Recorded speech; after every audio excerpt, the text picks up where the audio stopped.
गांव के दूसरे बच्चों के उलट मैं शोरगुल वाली भीड़ में ज्यादा टाइम नहीं बिताता था। मुझे पेड़ों की सरसराहट और पक्षियों के सीक्रेट गाने सुनना बहुत पसंद था। एक ठंडी सुबह मैं जंगल के बीचों बीच एक संकरे रास्ते पर चला गया। अचानक मुझे एक तेज हलचल सुनाई दी। गायें जोर जोर से रंभा रही थीं और झाड़ियों में कुछ सरसराहट हो रही थी।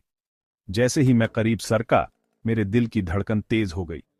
वहां पत्तों के बीच छिपा हुआ मैंने एक छोटा भेड़िया देखा। जख्मी और डरा हुआ, उसका पैर एक शिकारी के बेरहम जाल में फंसा हुआ था। मैं डर गया था। झूठ नहीं बोलूंगा, भेड़िए खतरनाक हो सकते हैं, और यह वाला तो बहुत खोया हुआ और दर्द में लग रहा था। लेकिन उसे इस हालत में देखकर मुझे उस पर तरस आया। हिम्मत जुटाकर मैंने धीरे से अपनी जैकेट उतारी, अपनी पॉकेट नाइफ निकाली और सावधानी से फंदा काट दिया।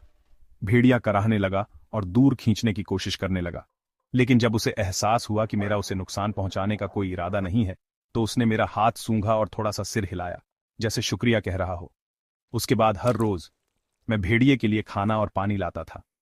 हम शांति से एक साथ बैठते थे। सूरज की रोशनी पत्तों से छनकर आती थी। दिन ब दिन उसकी आंखों में उम्मीद लौट आई और मुझे पता चल गया था हम दोस्त बन रहे थे। फिर एक दिन हमारे गांव में एक भयंकर तूफान आया।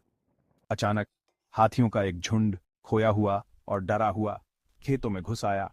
बाढ़ और फसलों को रौंदता हुआ पूरे गांव में दहशत फैल गई।